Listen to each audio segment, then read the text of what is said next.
you could please say a prayer for my family, I would greatly appreciate it, for our health, our sanity, for comfort during a difficult time. I would genuinely appreciate it. So yeah, I'll start with that. Also, trigger warnings, just in case: suicide, depression, panic attacks. That might be it. Whole lot of liquor in this story. If that triggers you, you should probably avoid it. I don't know why I can't take anything seriously. I don't know why that just made me laugh. I'm a toddler. Ignore me. Yo, I don't know how to be anybody but myself. So if this video seems inappropriate at times, I apologize. I'm not trying to be. I just am. But I hate being inauthentic, so I'm just gonna get into it, and I'm gonna try to be as real as possible. So, hi, what's up? My name is Celeste, if you don't know me. If you do, I'm asking that you never bring up anything you hear in this video. I really prefer for you not to watch it, but when God wants you to do something, he'll chase you down until you do it. So here I am. Growing up, I was a good girl.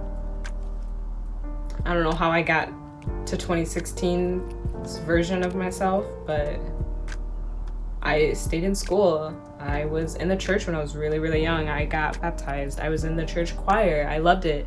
But also I found it really hard to wrap my head around there being an actual God. I'm like, I don't believe in Santa. This is like 6-7-year-old Celeste talking. I don't believe in the tooth fairy, but I'm supposed to believe there's this being that I can't see or hear who's just watching us.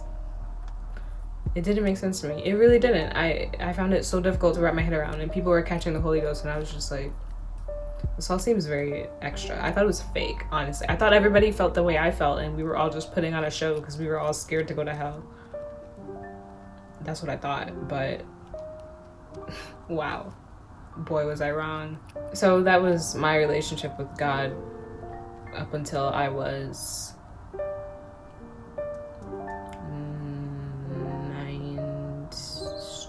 20. Dang, it's really hard to talk about yourself, isn't it? Not for everybody. For me, it is, though.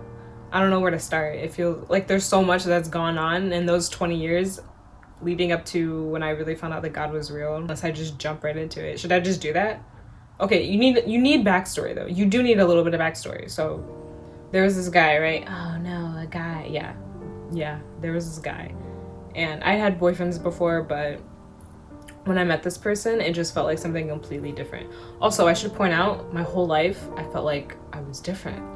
I always felt separated from the majority in some shape, way, or form. And I didn't feel special, like I was better than anybody. I just felt different.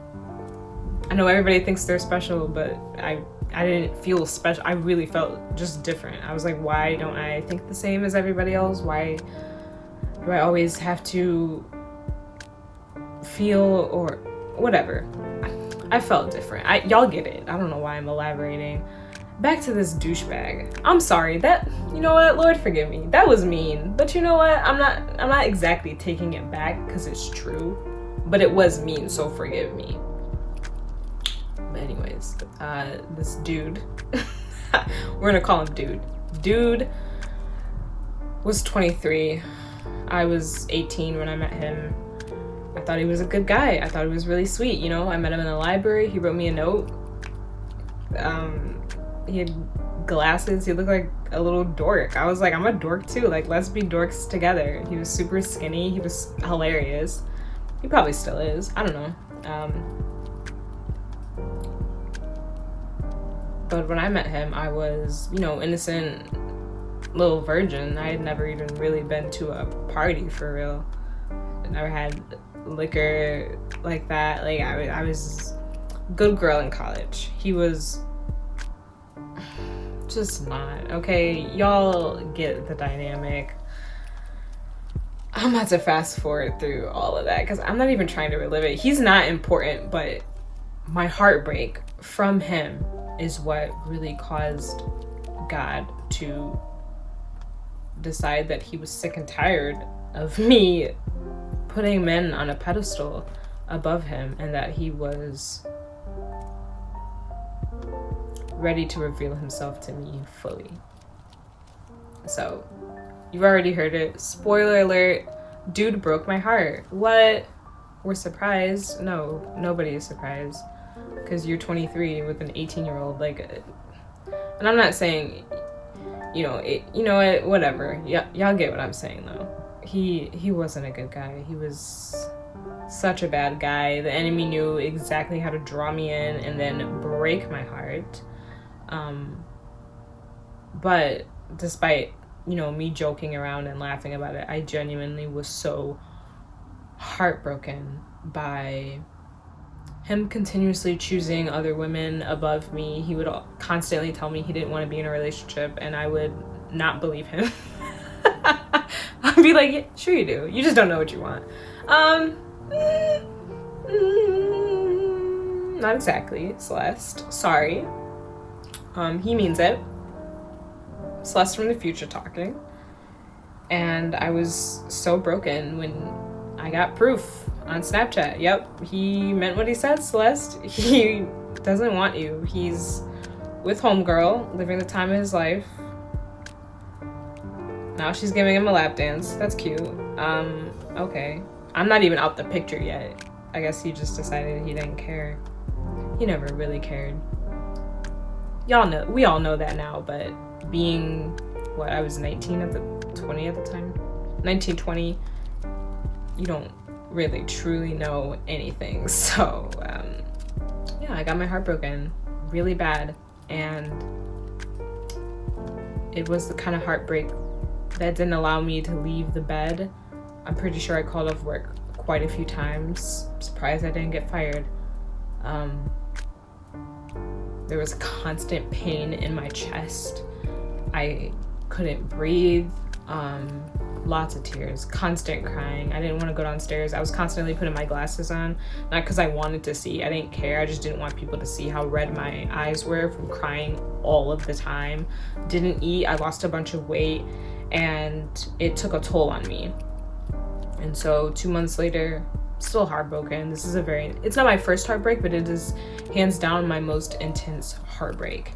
And I was convinced that it was the end of the world.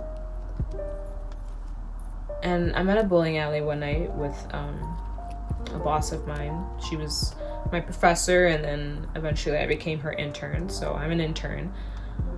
We're supposed to be having a good night, but they're all with their boyfriends and girlfriends, husbands and wives as well.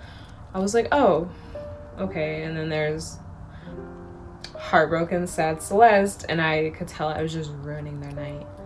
So people have been trying to help me, but you know how it is when you're sad and people tell you things, but nothing is really gonna change it. It was just a whole bunch of that going on. So finally the end of the night came, and my boss, professor, she took me aside and she told me that she wanted to talk to me about something. She seemed serious, so I'm thinking that she's gonna be like, you're killing our vibe. You are such a buzzkill. Like, you need to go home and come back when you have a better attitude, because you sitting brooding in the corner is really ruining the mood. I'm really thinking that's like where this conversation is gonna go. So I'm like, great, I'm probably gonna get fired from my internship because I can't stop thinking about how homeboy really played me.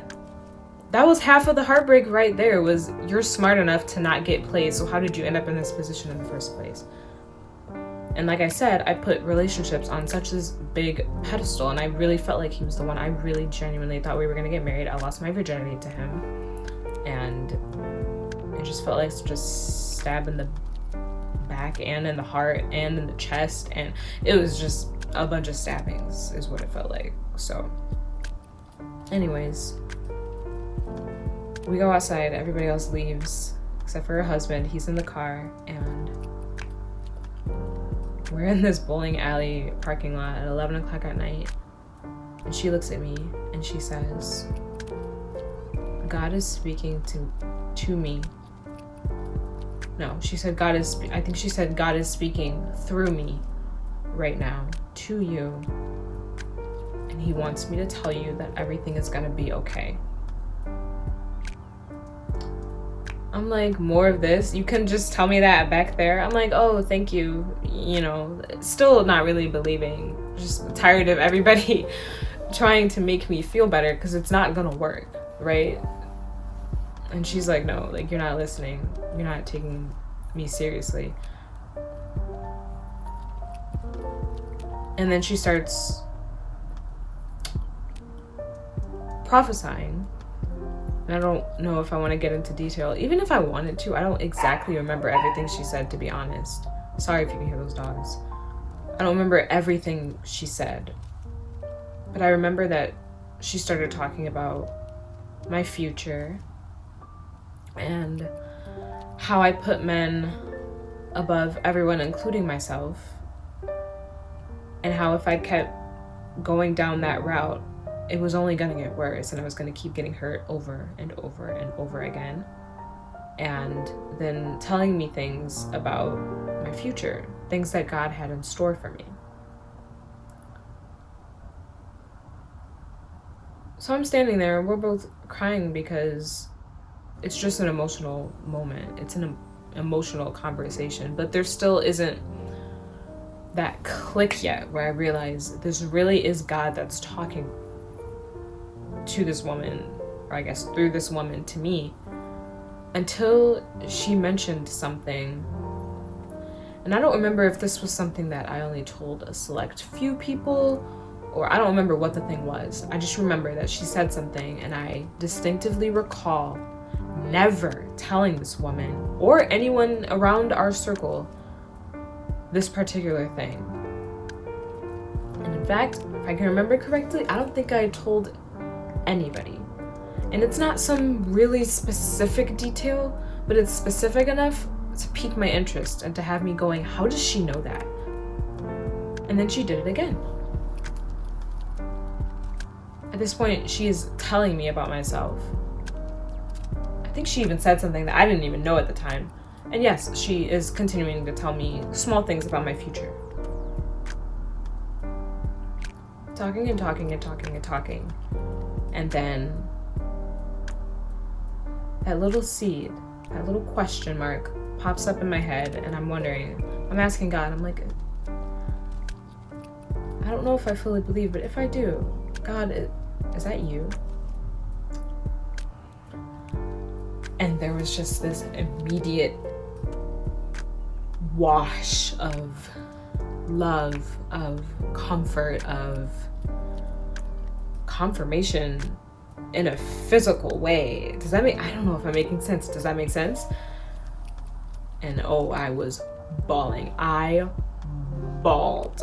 Okay, so I'm crying, she's crying. I'm sure the bowling alley employees are like, what are they doing out there in the parking lot? But man, that moment, that night was so significant, and I'll never forget it. And we talked, we stood there in the cold in December of 2016, talking for about, it had to be like 2 hours, about how God is real and how he has plans for me, plans I wouldn't even be able to dream of. But first I had to stop hurting myself by allowing these people, allowing the devil to work. She said, allowing the devil to work through these people to get to me. So I go home hype. Are you kidding me? I'm so happy. I'm like, this is the first time I felt okay after this breakup since it happened. It's been 2 months and I've been depressed in my bed crying every single night, like wondering, why me? And now finally, but not only that, it's not really about him. I was happy in the moment, but as time went on and I'm maturing and really thinking back on the conversation, it became less, it's definitely not about him now, but it became less and less back then about me being happy to get over the breakup, and more about the fact that God really just fully revealed himself to me. I can't deny the things that she was telling me? She shouldn't know those things about me. And also, how does she know the future? And I was so kind of skeptical about, you know, that future portion. But as far as the things that she was saying in the moment that were true, how can you deny that? You can't. And so, excuse me, God revealed himself to me for the first time in a bowling alley parking lot in December 2016. And you'd think I'd be smart enough to leave men alone at that point. No, I told you I was 20. I was so stupid. Are you kidding me? I wasn't stupid, but I was an idiot. When it came to men, when it came to love, I was stupid. I'll just go ahead and be the first to admit it. So time goes on, and I meet this boy, okay? Oh, actually, I think I met him before all that happened, but I don't think we got close until 2017. So 2017 hits, and there's this guy, and he is so fine, okay? He still to this day is so fine. He's so cute. And I'm planning to get stupid for him again. I'm ready to be stupid, you know what I mean? It's been a while since I've been dumb. I'm used to that. And the whole phase of me, I did go through a phase where I was, you know, happy and I was ready to read the Bible and only listen to gospel music and stop swearing. Went out the window. I didn't care. Whatever. I was going out. I turned 21 in 2017. I was ready to party. By the way, my 21st birthday, I got home at like 5-something a.m. from the club and just being out and rowdy and got in a car accident. So you think that would slow me down, right? Nope. So, this guy. He's cute and he is a heavy follower of Christ. You know, he doesn't describe himself as a Christian and he doesn't go to church or believe in the church, but he reads the Bible. He's fasting for the Lord. He is making music, speaking about the Lord. He has a very close relationship with him, and through him I realized, first of all that stuff I thought I was doing before, it didn't matter because I really did not have a relationship with God at all. Second of all, I haven't changed one bit because I'm ready to be stupid for this guy all over again, lose all the progress. Didn't God just tell you to leave guys alone when you put them on a pedestal? Didn't God just tell you to stop doing that? Why are you doing it again? Third of all, it made me come to a personal realization that everything I knew about God was introduced to me by other people. It was through my mom, the preacher's kid, or through my professor, the prophet, or through this guy who is a heavy follower and who doesn't want bad things for me, and he's influencing me in a positive way, but it's all based around other people. And that was the first time when I truly wanted a relationship with God for myself.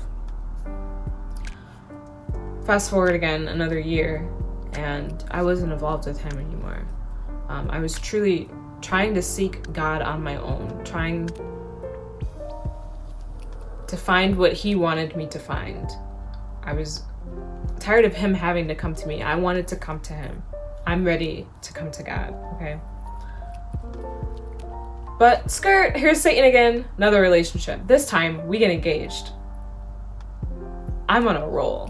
Okay, by the way, I'm leaving out a ton of guys that I didn't date, but I would like have talking, like situationships in between then. In 2016, I skipped past that entire year. I was drinking constantly. I was in the clubs. I was having sex with whomever I wanted. I was having a bunch of it with different people, but those same people, I was having a bunch of it. You feel me? I was doing whatever I wanted, and it was a combination of the heartbreak plus all of those bad decisions that I made that came to a head in 2016 and caused God to say stop and slow down and focus on me. But I just told you we're in 2018. I'm still not fully listening because I'm engaged to someone who makes me miserable. Quite honestly, we made each other miserable. He won't admit it to this day, but we couldn't stand each other, okay? So now I'm in a predicament where I'm like, why? How? God help. And I was praying that God would give me an out to this relationship because I can't do it anymore. I genuinely can't. We argue every single day. The thought of kissing him disgusts me now. Like before I was like, like I never truly wanted to date him, but I just kind of, I don't even know how I allowed myself to get into that situation. I think I was so happy because I had gone to Bali and I was elevating. I had moved out of my parents' place for the first time right before I turned 22, and I thought I had life figured out because I was trying to find God, even though I wasn't actively really trying. I guess I let it all get to my head, and I thought that nothing and no one could take me down. And yet here was Satan in the form of an ex-fiance, and he was ready. Oh, he was ready to take me down. So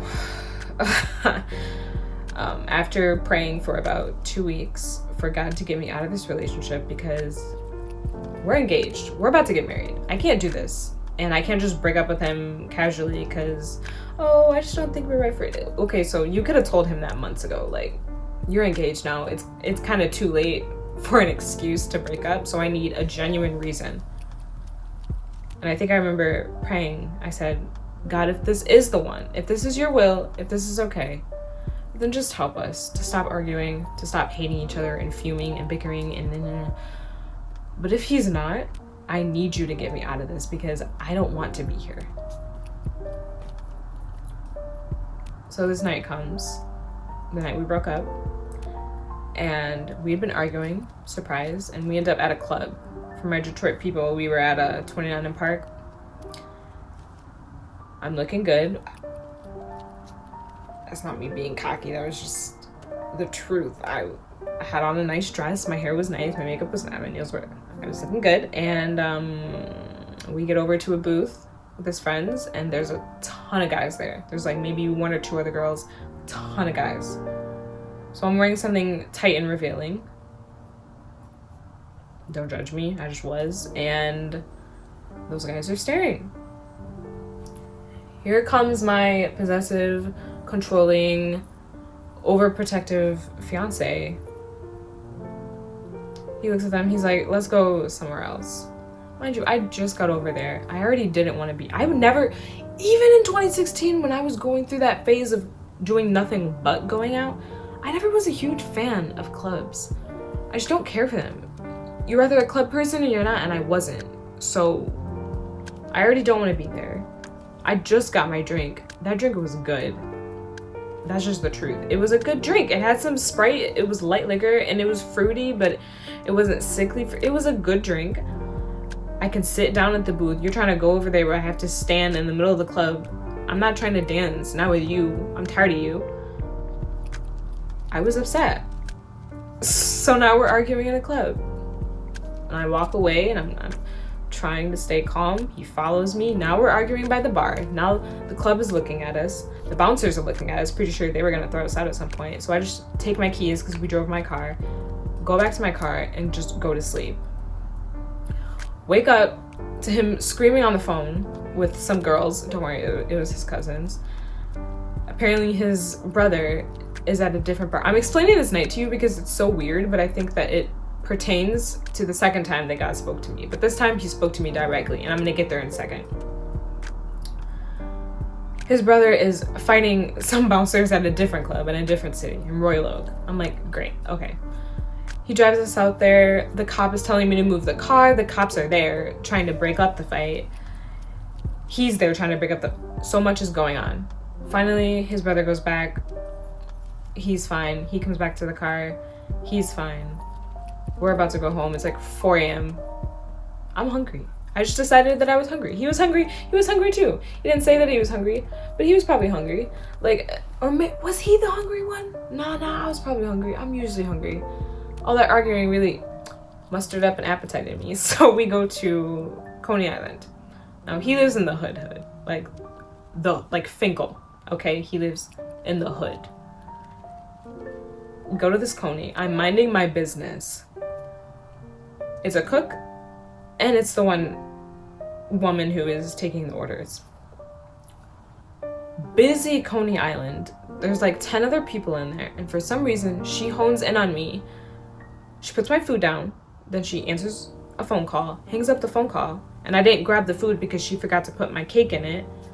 Hones in on me, and she's like, so you're really just gonna sit there and not take your food? You really just can't do anything by yourself, huh? I was like, what is going on in this thing? I forget, I left out the fact that his cousins that he was on the phone with, they got lost and they were supposed to go to Canada, so we had to like drop them off at the border to Canada. Besides the point. Anyways, I was so frustrated. I really could have taken all of it out on this girl. She's clearly stressed. She took it out on me. I could have retaliated. I could have called him, had him come in here and beat her up for, I could have, and I have an anger problem, by the way. So it really speaks volumes that the Holy Ghost was convicting me to let it go and just grab my food and dip, and that's exactly what I did. Because especially a few years back, I was not the type of person to let things go. I would snap so quick. I would just pop off on people, especially when you took me there or it's been a long day. But I think it was a test. And I think I passed because I took my food. I didn't even bother with the cake. I didn't say a word to her. I just went, grabbed my stuff, and I was ready to go to sleep. I was completely ready to go to sleep. But I told you that this is the night that we broke up, right? So we go upstairs. I didn't even touch my food. I wasn't hungry anymore. And I finally lay down after answering his phone with his brother telling us that he was okay. I finally lay down and I'm ready to go to sleep, right? Out of nowhere, in the darkness, it's 5-something a.m. at this point. Pitch black. I hear, go through his phone. It scared me so bad. Honestly, I kind of thought for a split second that somebody had broke in. Like there was confusion, but I almost thought somebody broke in because somebody had broken into my car. Again, he lives in the hood. Somebody had broken into my car, stole something of mine. And so I'm thinking, what the heck? Like, who's here to go through my fiance's phone? But I sit up and I realize that, first of all, nobody's here. And second of all, it kind of sounded like it was coming from me. It was in my own head. And then that feeling, that presence that came over me the night when God revealed himself to me through my professor, it was there again. And immediately I just knew God is speaking to me. And it was such an important moment, but I didn't have time to smile and be excited and, you know, really bask in, oh, you know, God's talking to me. No. Because he just told me to go through my fiance's phone, and I've been praying for a reason to break up with him. So is this it? Is this it, Lord? And I remember physically thinking that as I picked up his phone and entered his passcode. Holy Spirit led me straight to Snapchat. I had never gone through Snapchat. I didn't care to click on the first conversation. Cheating on me. What'd she say? Oh, no. It was him like, oh, I miss you. Oh, interesting. Second conversation. He's asking, what did he ask? He wanted to eat some girl out, no strings attached.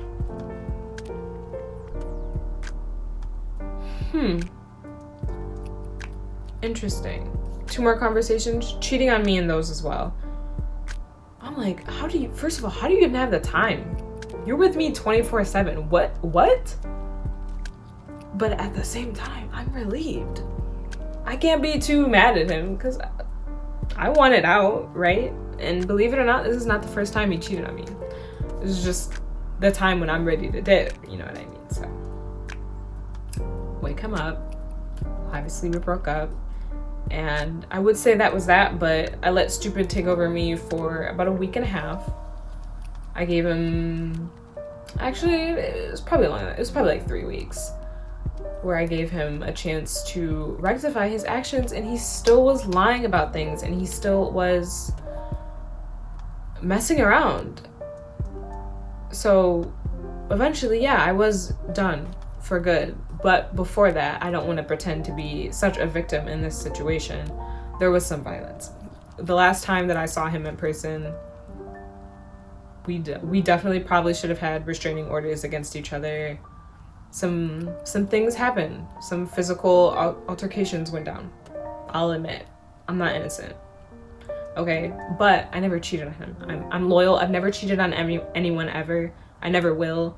I don't see the point in it when you can just break up with them. It's so simple. But it was a hard lesson for me to once again heed God's word,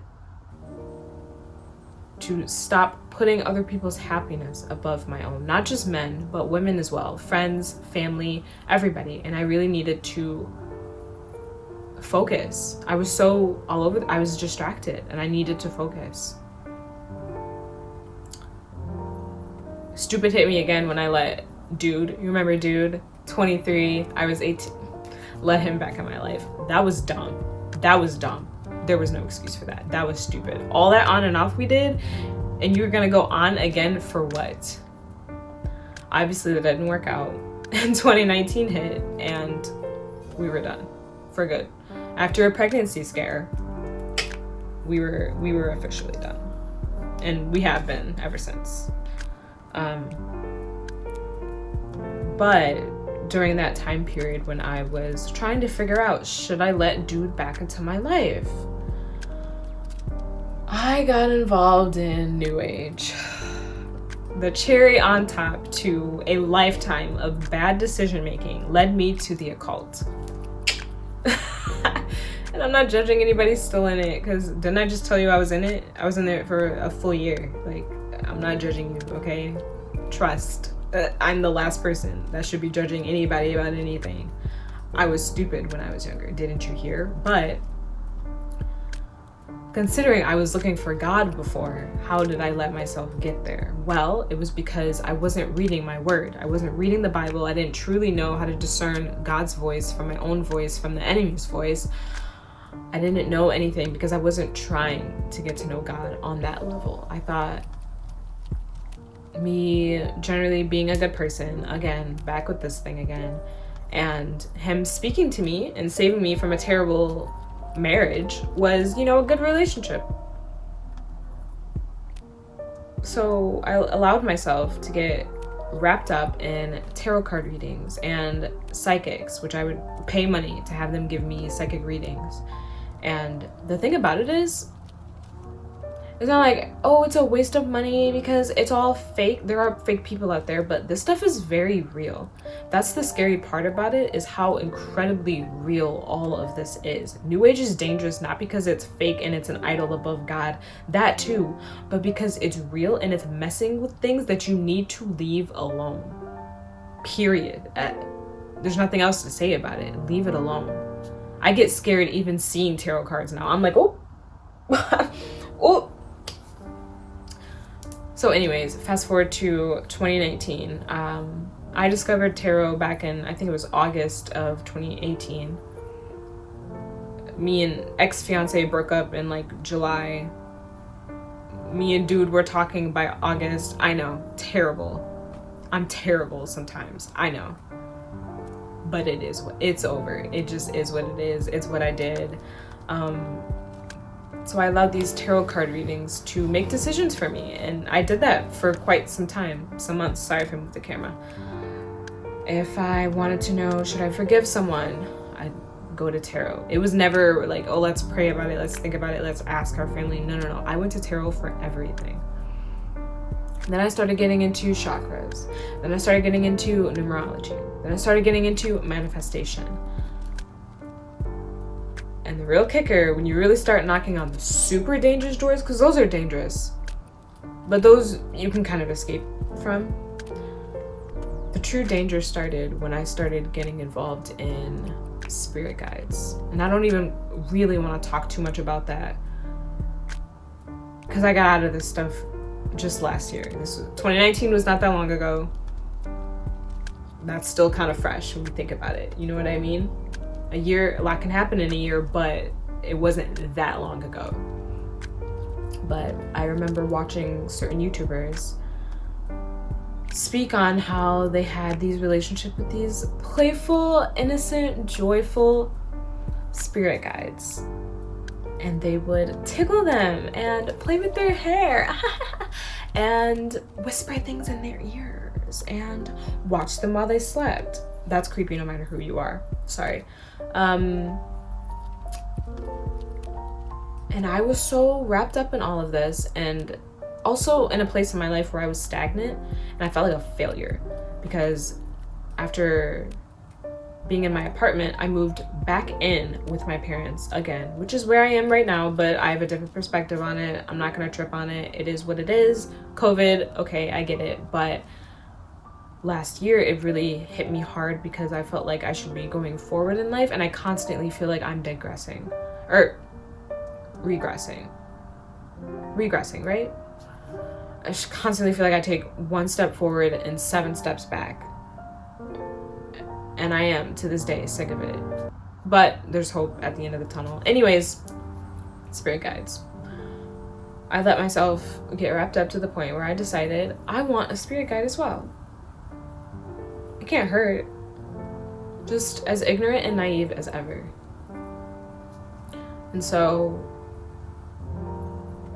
I decided to address them.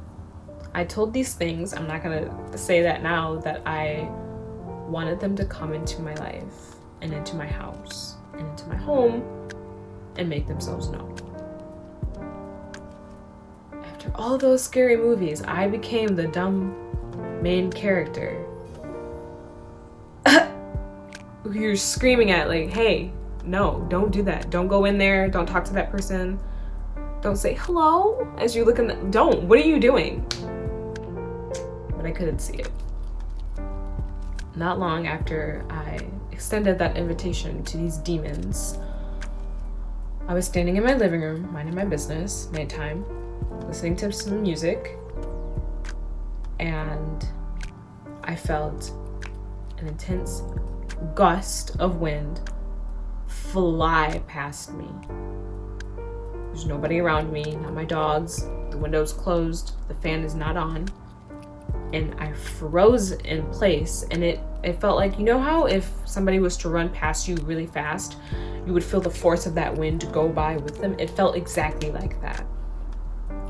Please don't go in the comments talking about, that was something trying to possess you. I'm not trying to hear none of that. Didn't you just hear me say that was last year?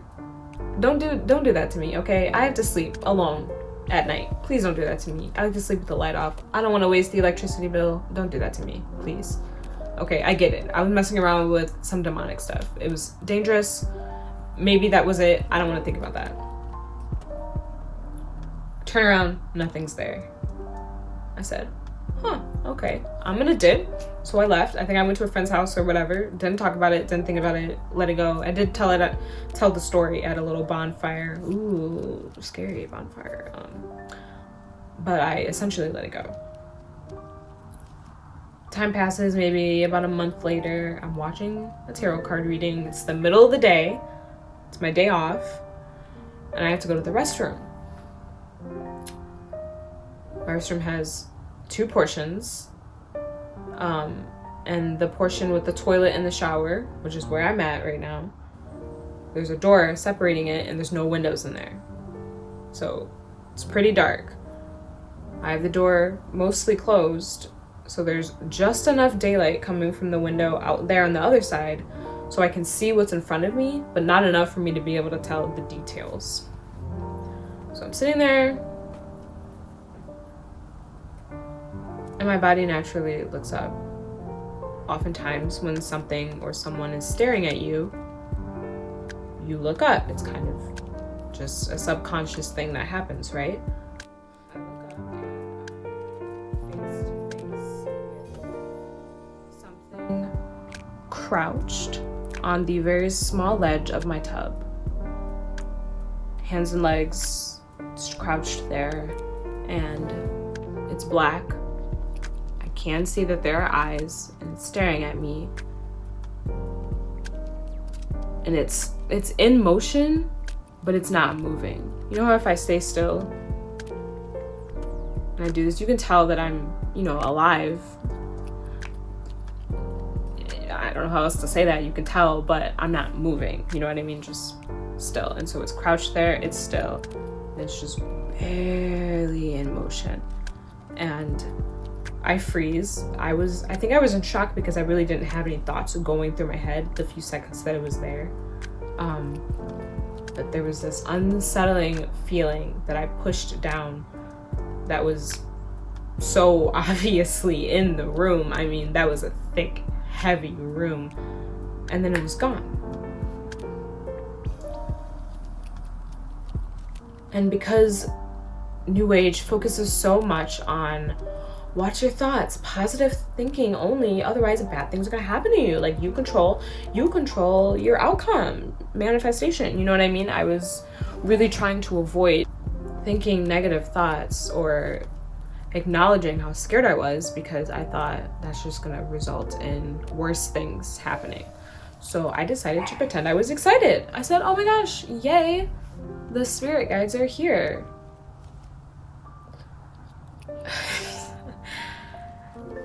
Mind you, ever since I discovered tarot, terrible things have been happening to me. Car accidents. I'm going to all these interviews for newer and better positions. I know I'm qualified for the job. I know that I'm doing good in the interviews. I look professional. I act professional. I'm ready to work hard, get multiple jobs. I'm the type of person, I'll have 2 to 3 jobs at a time. I'll have 2 to 3 jobs at a time. That's no problem for me. That's how I am. Nobody's hiring me. I'm losing people in my life. Like, things are just going wrong. Anyways. I get in a car accident maybe a month after that. So I just thank God that everything turned out okay. I do have anxiety driving now. I don't want to talk about that. That's not pertaining to the story. But after that, things in my head got very dark. And I got extremely frustrated, specifically with New Age, because I'm thinking, I've been working hard for a year. I've been adjusting my thoughts for a year.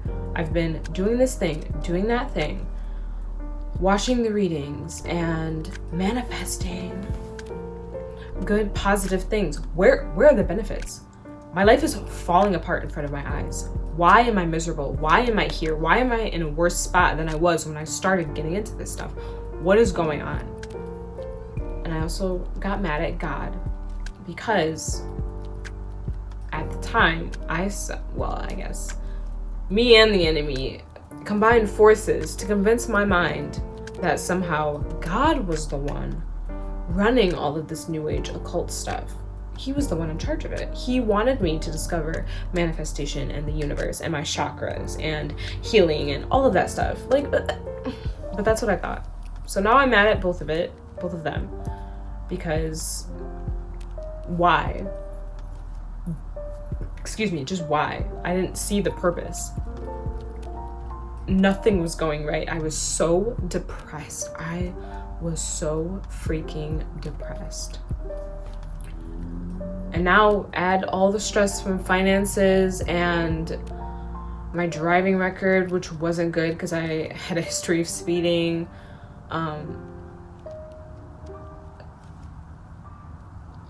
I was depressed. And with the added stress, I ended up having a panic attack, which I've never had one of those before. I'm not a person who has much anxiety. So it was new to me.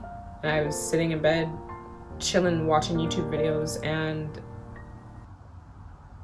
then I couldn't breathe, and I was crying out of nowhere, and I didn't know what was going on, and there was this unsettling feeling, and I was just gasping for air and desperately asking anyone and anything for help. And finally I prayed, and I was like, God, help me, and he did help me. But it was a scary thing, and I thought, like, things are just going to get worse from this point. And that is when the truly dark thoughts started happening. Now, I have a history of depression. I know how to handle it. Very high functioning depressed individual I am, but this time was different from every other time I'd gone through a season of depression. It was numbing. I was so numb. I would get up, I would go to work, go through the process, I'd get home, and I stopped doing all the things that made me happy. I love to dance. I love to watch people play video games. I love music. All of the things that I loved, I just stopped entertaining all of it. And I would get home and I would go to sleep. Or I'd find really sad music to listen to on purpose. But in a different way than you would when you're sad. You know how sometimes you're sad and you want to like dive deeper into that hole? It was more sinister than that. And then eventually I stopped feeling sad and I began feeling nothing. And again, trigger warning for suicide. That numb mindset, lifestyle almost, that I found myself in for some time, that is the place when I decided that I would kill myself. It wasn't when I was depressed. It wasn't when I was bawling myself to sleep. It was when I truly, genuinely thought it will never get better than this. And it is steadily getting worse, and I'm sick and tired of it. And I decided that I would end my life because I couldn't do it anymore. Oh no, please don't let me get emotional in this video. I do not want to get emotional.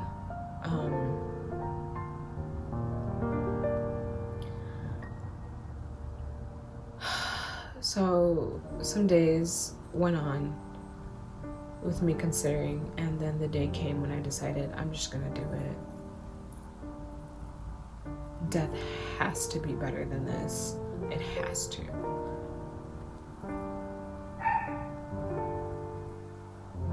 So I plotted out in my head the way that I would do it, which would be fairly easy on me. It wouldn't be too painful.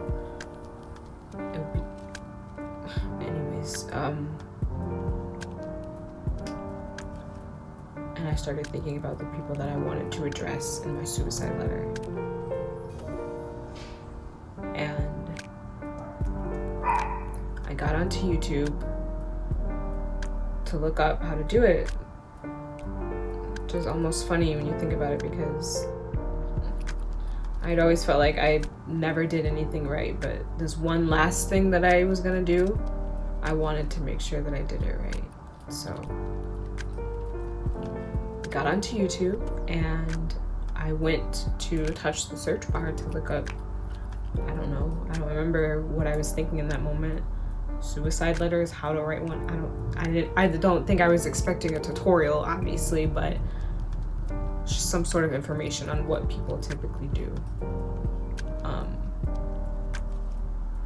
And before my finger could ever reach that search bar, my eyes caught, you know how when you first click on the YouTube app on your phone, recommended videos will pop up, and the first video there was from a woman who was involved with, twin flames and all that sort of stuff. She had posted a video titled "From New Age Back to Jesus Christ" or something like that. And it caught my attention, but the flesh, the enemy, still wanted me to click that search bar. So I went back to the task at hand, and it's like my body wouldn't let me. Because now I recognized that God was saving my life. And I could not click that search bar, and instead, I really feel like God just took over my body, and I clicked on the video. And I'm listening to this woman talk, and again, I'm very numb at this point. This is past depression.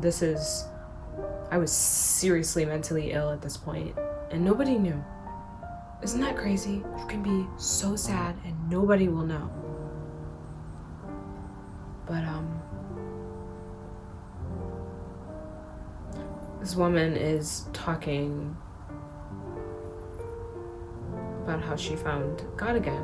And she's going through her life, her up and down relationship with Jesus, and it sounds so similar to mine. And then she starts talking about how Jesus loves us and forgives us, and he wants the best for us, and that it will get better.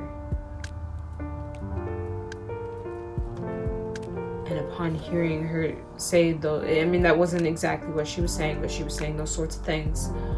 Upon her saying that, I felt God's presence again.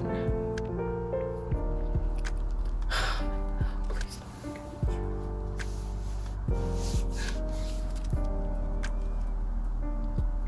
Just this wave of love and acceptance for exactly who you are.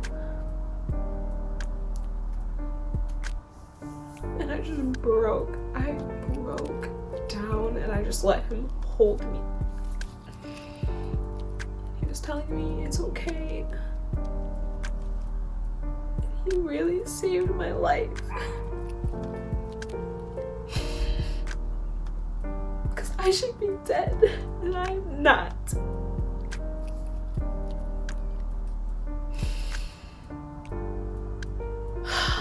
So much more I could go into,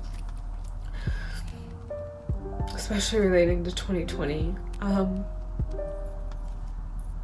those are happy things, and I think I want to create a whole separate video about the way God has worked in my life this year. It's been incredible.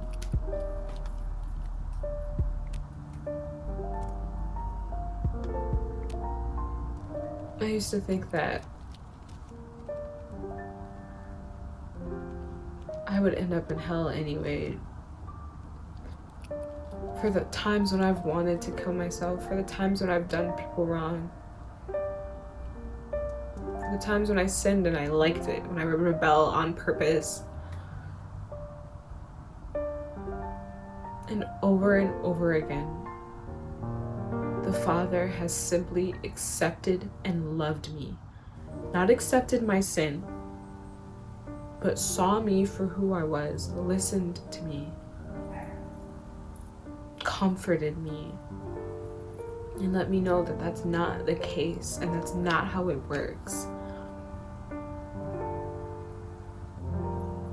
And much like it was hard at first for me to wrap my head around him existing, it is still so hard for me to wrap my head around just how pure and holy and good he is.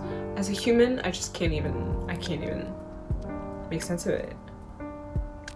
This is a harsh, cruel, evil world. And I know that people struggle. And maybe there's somebody struggling right now watching this. And I'm gonna ask you to do me a favor. You don't have to do it for you, but do it for me. Can you just hold on a little longer? I know that sounds like a lot, right? It's gonna take a lot of energy out of you, especially if you're going through it the way that I was at some point, but I promise it's worth it. You got nothing to lose. If you've hit rock bottom, you can't go any lower than that.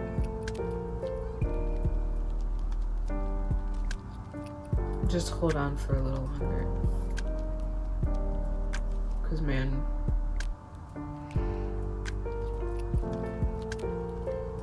I can't believe I almost left this earth not knowing how good things would get. Oh my goodness.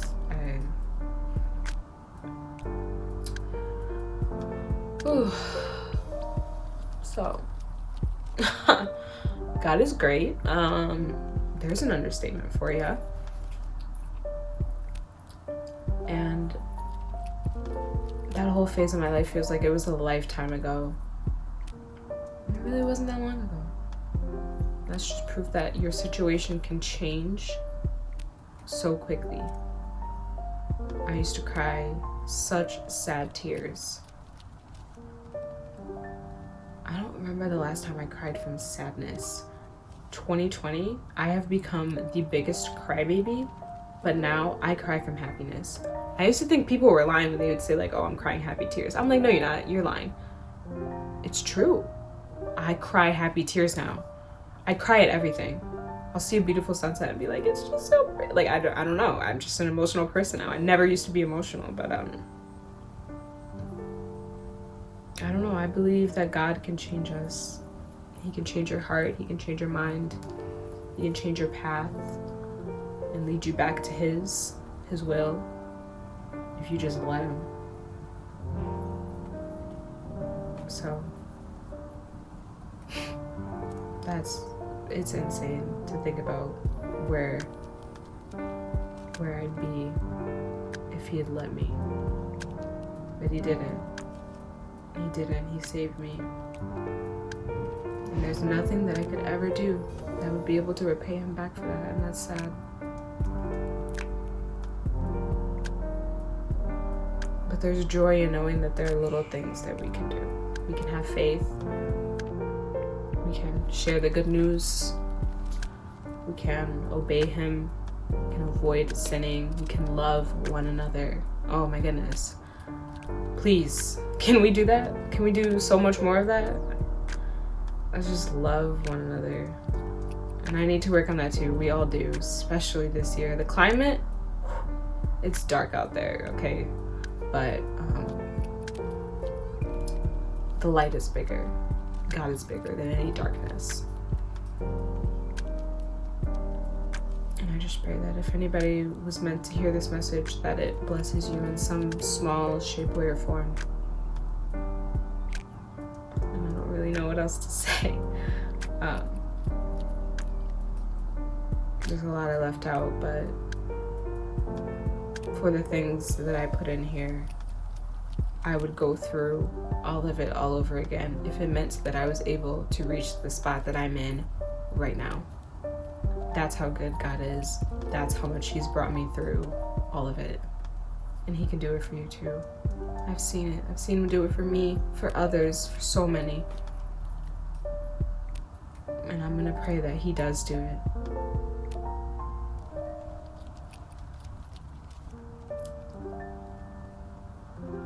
So, I thank you for watching. This is probably so long. This is gonna be the biggest pain to edit, but whatever. Sorry about the dogs. I can't stand them just as much as you, I promise. But I love them. Those are my babies. And I pray that you guys are well. That's all. A simple prayer, but an effective one. I pray that you're well. Whoever you are, wherever you are, if anybody sees this, maybe one person will see that, maybe nobody will see it, but I'm glad I was able to do this for God, and you know what? For me too. So, yeah. Thanks for watching. You can subscribe if you want, but I won't always have things directly related to God. Sometimes I'm going to post vlogs. Sometimes I'm going to post testimonies. I don't know. It really just depends. I'm kind of just going with the flow, but I thank you for watching now, and let's continue to love one another, for sure. Cliche, but needed. Very necessary. Okay? Bye guys, thank you for watching. Love you.